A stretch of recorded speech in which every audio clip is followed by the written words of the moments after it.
একদিকে পাকিস্তানকে কোন ভাষায় জবাব দেওয়া যাবে তা নিয়ে দিল্লিতে জরুরি বৈঠক চলছে। আর ইতিমধ্যেই যে তথ্য প্রকাশ্যে আসছে, পাক সেনা আইএসআই মদতেই পেহেলগাঁওয়ে জঙ্গি হামলা। পাক সেনার প্রাক্তন কমান্ডো হামলাকারী জঙ্গি হাশিম মুসা। পাক সেনাবাহিনীতে হাশিম মুসা আসিফ ফৌজি নামে পরিচিত ছিল। পাকিস্তানের স্পেশাল ফোর্স এসএসজির কমান্ডো ছিল হাশিম মুসা। ক্যান্সারে নেই আর ভয়, এনসিআরআই হবে এর জয়। আপনাদের ভরসা নেতাজি সুভাষচন্দ্র বোস ক্যান্সার হসপিটাল।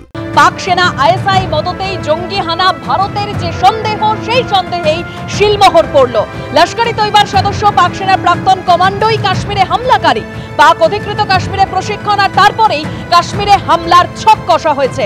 মুম্বাই হামলার চক্রী কাসবের মুখেও পাক সেনার হাতে প্রশিক্ষণের স্বীকারোক্তি। আর এবার পেহেলগাঁও কাণ্ডেও পাক সেনার জড়িত থাকার চাঞ্চল্যকর তথ্য সামনে আসছে।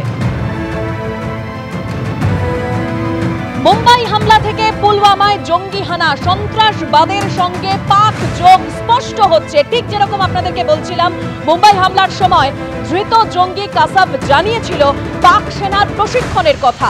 হামলার পিছনে পাকিস্তানের প্রত্যক্ষ ও পরোক্ষ মদতের প্রমাণ তখনই মিলেছিল।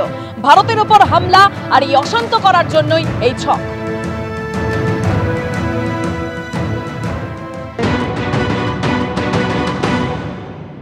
হচ্ছে স্ট্রং মেসেজ যাবে যে কোনো বাড়ির থেকে মিলিটেন্ট যদি যায় তাদের সঙ্গে যোগাযোগ করে, বাড়ির লোকরাই ওখানে তাকে আটকাবে অথবা থানাতে খবর দেবে টু প্রুভ দেয়ার ইনোসেন্স।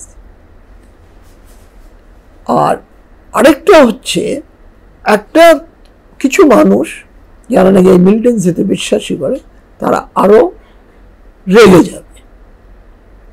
দ্বিতীয় অংশটা খুবই কম।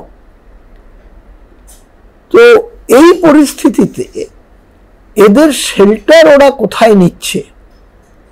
এই বাড়িগুলিতে কিন্তু সার্চ করেছে, বাড়িগুলিতে কোনো রকম টেল মার্কস পাইনি যে ওরা এখানে এসেছিল বা এসে গেছে। তো কোথায় পালিয়েছে? কেন ওই জায়গাটা যদি আপনি কাশ্মীরের ওই জায়গাটা দেখেন, এত জঙ্গল, মানে একটা জায়গা পাহাড় থেকে উঠে আরেকটা পাহাড়ে যেতে ওইখান থেকে প্রথম হলে দূর থেকে এরা দেখতে পারে, ওরা অন্য জায়গায় লুকিয়ে পড়ে। দ্বিতীয় কথা হলো, যদি রাত্রিবেলা যান নাইট ভিশন ডিভাইস নিয়ে, তখন কুকুর, প্রচুর কুকুর থাকে ওইসব এলাকায়। কুকুর ঘেউ ঘেউ করলেই ওরা বুঝতে পারে অর্থরাত্রে সাধারণ মানুষ আসছে না, ওইসব রাস্তা দিয়ে সেনাবাহিনী আসছে। আর কাশ্মীরের এই জঙ্গি হানায় মদত খোদ পাক সেনা প্রধানের। আগেই আমরা দেখেছিলাম যে পাক প্রতিরক্ষা মন্ত্রী তিনি একেবারে সন্ত্রাসে মদত দেওয়ার কথা কবুল করে নিয়েছিলেন। আর এবার এই যে কাশ্মীরে জঙ্গি হানায় মদত খোদ পাক সেনা প্রধানের, এই কথা কবুল খোদ পাক জয়েন্ট স্টাফ কমিটির চেয়ারম্যানের। যুদ্ধের দিকে দেশকে এগিয়ে যাওয়ার অভিযোগে প্রশ্নের মুখে খোদ পাক সেনা প্রধান। জঙ্গিদের মদত দেওয়ার অভিযোগে ঘরেই প্রশ্নের মুখে পাক সেনা প্রধান। পাক সেনা প্রধানের মদতেই পেহেলগাঁও হত্যাকাণ্ডের বিস্ফোরক অভিযোগ।